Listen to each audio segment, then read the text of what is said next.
made holy. They become the body, blood, soul, and divinity of the Lord Jesus. He consecrates them.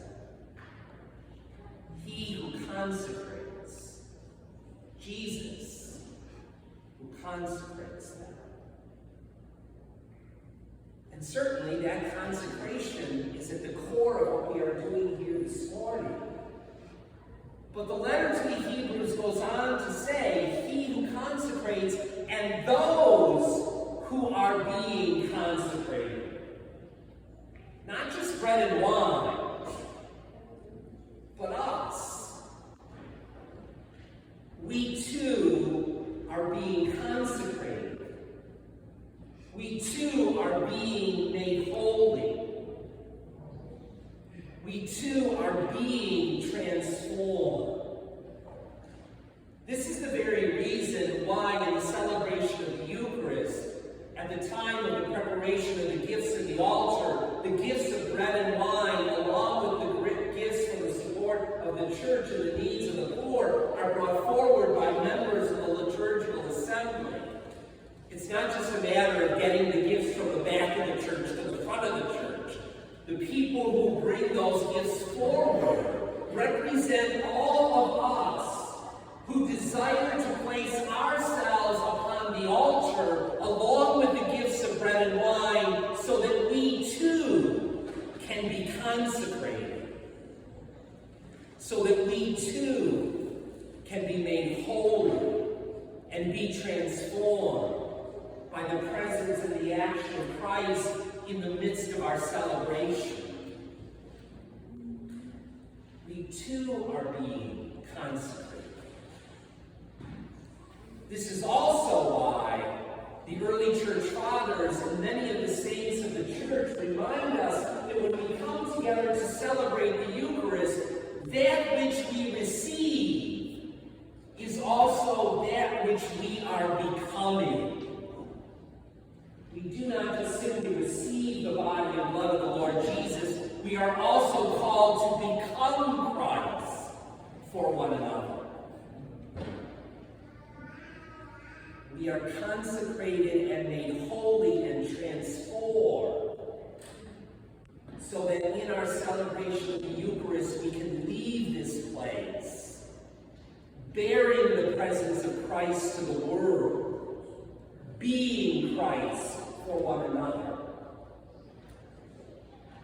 And this is the sign of God's faithful and enduring love. This is what we are called to be. This is what we are called to be. Who we are called to be. He who consecrates and those who are being consecrated all have the same origin. And our origin is the God of love. The very source of our being is the faithful and enduring love of our God. We heard that in today's first reading. In that story taken from the book of Genesis, the second creation story, where God says to Adam, it's not good for you to be alone. Rather, you need a helpmate, a partner. And God, out of God's love for Adam, provides a helpmate, a partner, Eve. And as Adam's helpmate, Eve is supposed to help Adam to grow in holiness, to grow in love. And Adam, as Eve's helpmate, is to help Eve grow in holiness, to grow in love. That's what God intended from the very beginning of time, that man and woman would be partners with each other, equal partners, who would take on the responsibility of helping each other to become holy and to grow in love, to be living signs of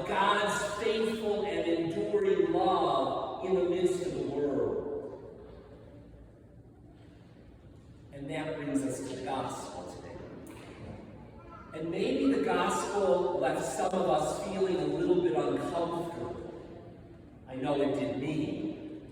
Because all of us probably know someone, a family member, a friend, who has gone through the ravages of a divorce and have known the pain of a relationship falling apart.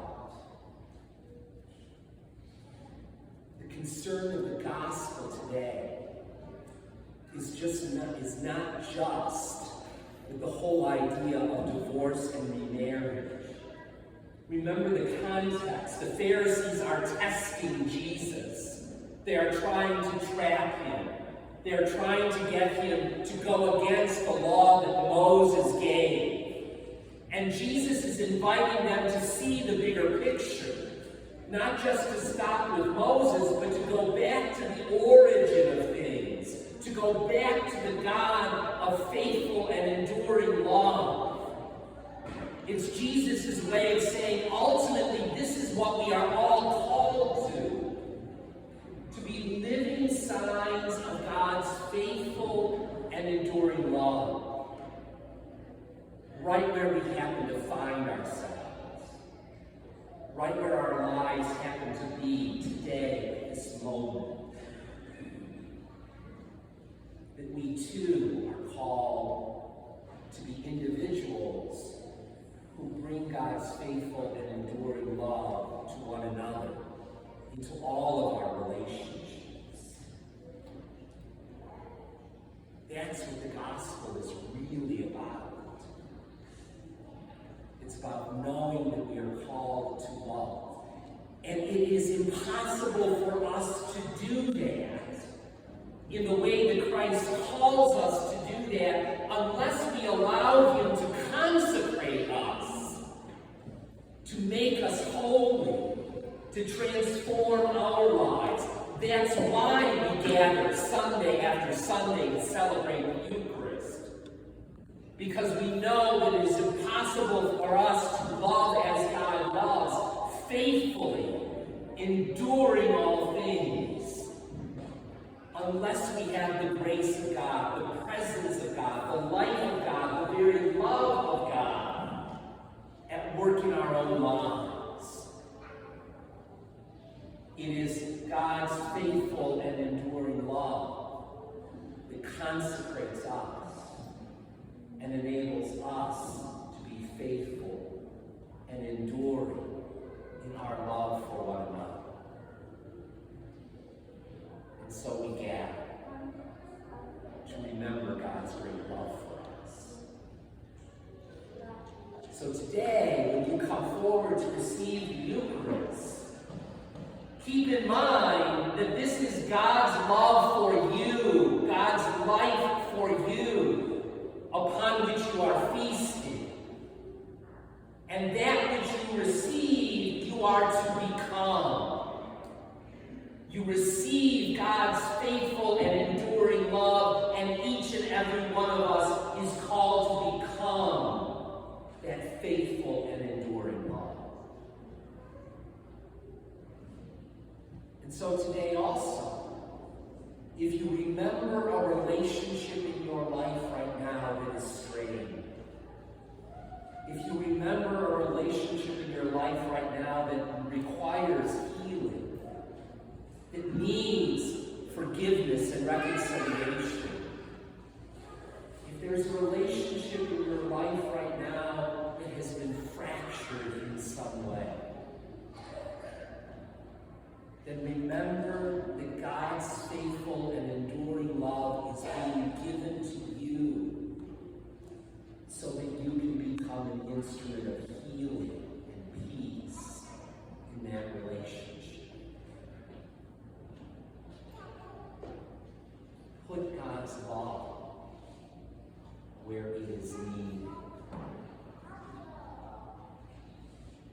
He who consecrates, and those who are being consecrated, all of us, have the same origin.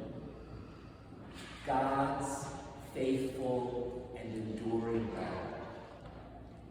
And may we go forth from this place then living signs, living witnesses, living bearers of that faithful and